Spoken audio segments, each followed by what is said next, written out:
Good evening, the evening news. I am Babatunde Fanuoko.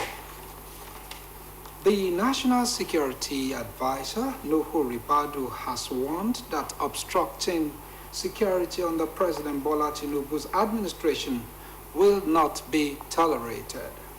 He said this at the Comptroller General of Customs Conference in Abuja, emphasizing the President's determination to eliminate bandits, terrorists, and other security threats. According to Ribadu, the government's high-level strategies had led to the killing of hundreds of bandits daily, forcing many to flee to Chad, which has prompted the Chadian president to declare war on them.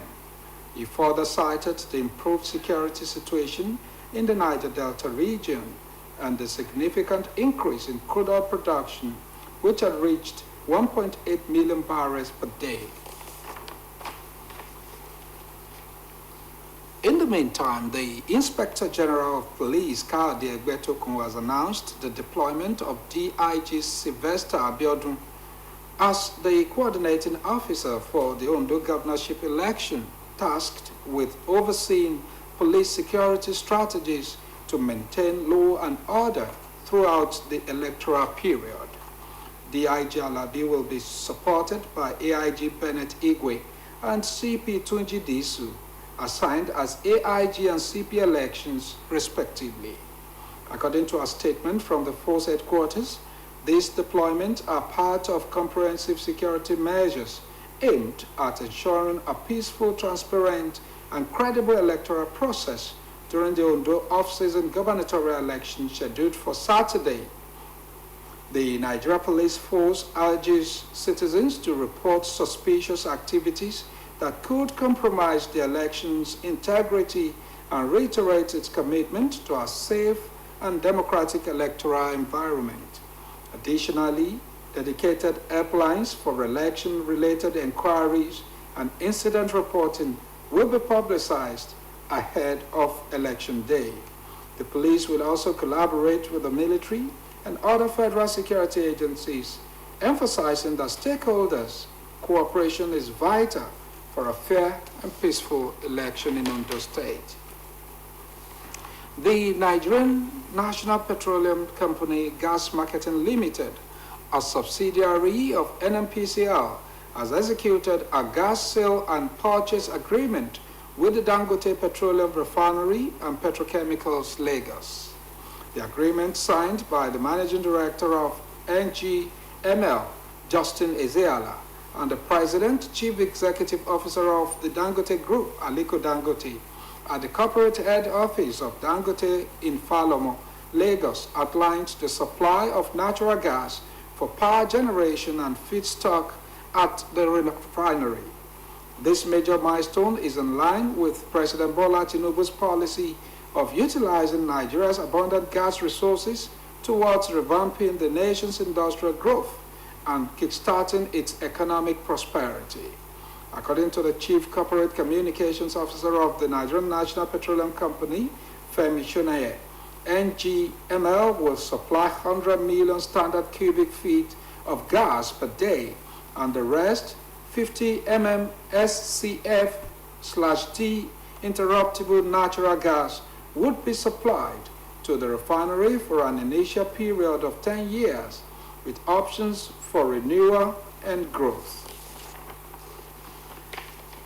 The Economic and Financial Crimes Commission has released on bail 2 persons who were listed as defendants in the fresh 16-count charge it filed against the immediate past governor of Kogi State, Alhaji Yahaya Bello.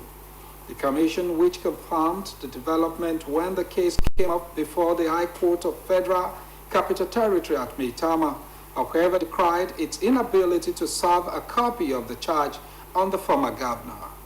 When the matter was called up, neither ex-Governor Bello nor any of his lawyers were in court. EFCC lawyer Mr. Jamiu Agoro told the court that Bello's co-defendant Umar Oricha and Abdusalami Hudu were released from detention pending their proposed arraignment. He said the anti-graft agency had on October 18 complied with an order the court made after it issued a public summons for the first defendant, Bello, to appear before it to enter his plea to the charge. Agro noted that the public summons on Bello, which has a 30-day lifespan, was still extant and would expire by November 17.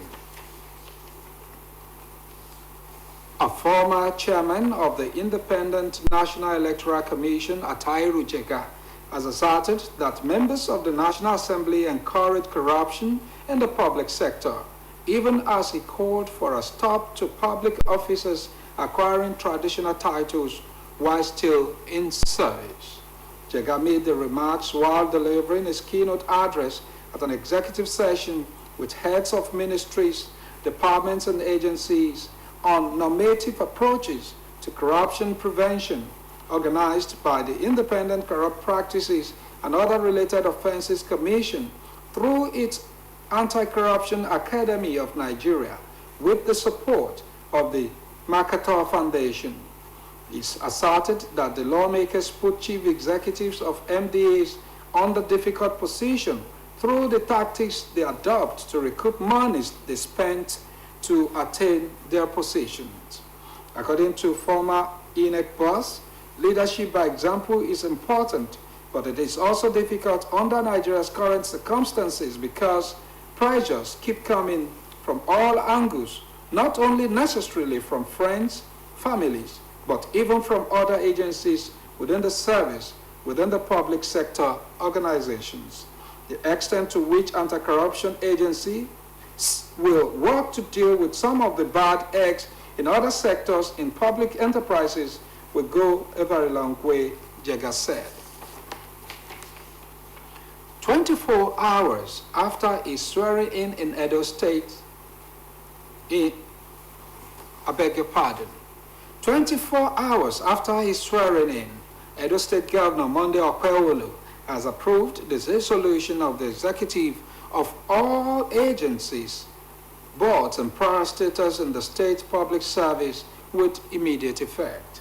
The directive, which affected all permanent secretaries appointed outside the civil service, also ordered contractors in the state to return to sites, asking them to immediately fix off-field portions within the Benin metropole. In the same vein, he ordered the immediate and indefinite suspension of the collection of all revenues in the state, especially in motor parks, until further notice. In a statement by the Chief Press Secretary, Fred Itwa, the governor ordered all affected appointees to hand over all government properties in their possession to the most senior public officers in their respective ministries, departments, and agencies. In another statement, the governor ordered the State Commissioner of Police to arrest anyone who flouted the order on revenue collection suspension. The governor said he would review the issues surrounding the collection soon and decide on the way forward. Speaking during an inspection tour of the Upper Mission Extension Road by Aduwawa Junction and the Ramat Park axis in Benin City, Okpewolo said his administration, in line with the renewed hope agenda of President Bola Tinubu, remain committed to restoring the hope of Edo people.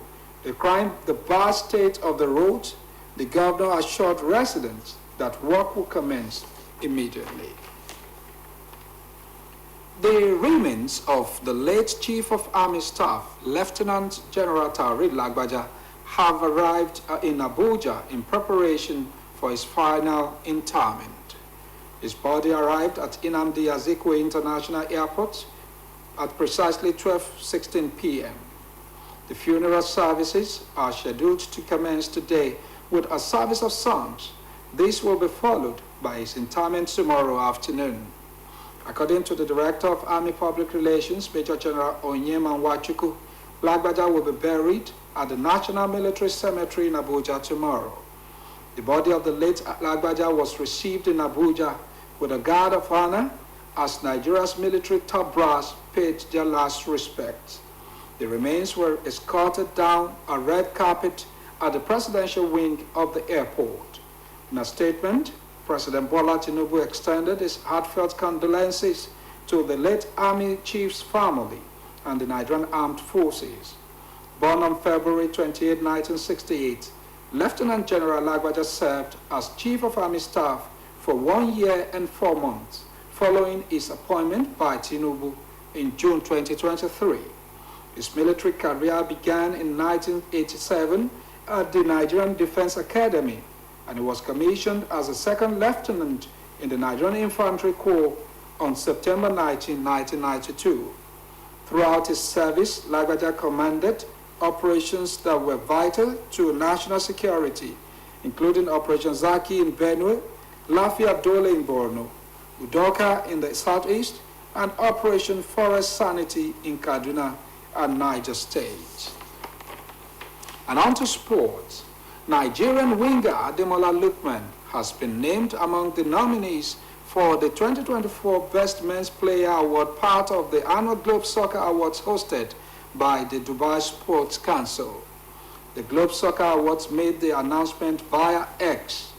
The former Leicester City and RB Leipzig star, now exiling with Atalanta in Syria, joins an elite group of football's biggest names, including superstars Lionel Messi, Cristiano Ronaldo, Kylian Mbappe, and Erling Haaland. The full list of nominees features a mix of established veterans and emerging talents across Europe's top leagues. Manchester City standout Phil Foden, Real Madrid's Jude Bellingham, and Chelsea's Cole Palmer represent English football powerhouses. Meanwhile, Messi and Ronaldo appear on the shortlist again, reaffirming their legacy with consistent excellence, even as they approach the later stages of their careers. This year's competition is first. Bundesliga's Robert Lewandowski and Bayern Munich's Leroy Sané, along with Arsenal's rising star Bukayo Saka, are contenders for the coveted title. The Globe Soccer Award stated the nominees with the highest number of votes will form the shortlist of finalists in this category. And on the foreign scene, as leaders from across the world gather for 2 major summits in South America in the coming days, the uncertainty brought by Donald Trump's impending return to the White House is expected to loom large. Reports say many will be grappling with what Trump's America First agenda will mean for the global economy and the grinding conflict in Europe and the Middle East. It is said that China, perhaps more than most countries, will be bracing for fractious relations ahead with the United States. But for Chinese leader Xi Jinping, the upcoming gatherings provide an opportunity in the wake of Trump's election victory to advance Beijing's own objectives, driving a wedge between the U.S. and its allies and presenting China as an alternative, stable leader. How well Beijing makes its case at the APEC summit of 21 Asia-Pacific economies in Peru this week, followed by a meeting of the Group of 20 G20 major economies in Brazil next week, could be critical to China weathering the anticipated coming storm. It will be recalled that in his first term, Trump unleashed a trade and tech war with China and reframed the rising power as an American rival, a path largely followed by his successor Joe Biden, who further urged Beijing by bringing U.S. allies and partners along on his China policy. With our report from the foreign scene, we've come to the end of the evening news on OSBC TV. Join us at 7 for the major report. Good evening.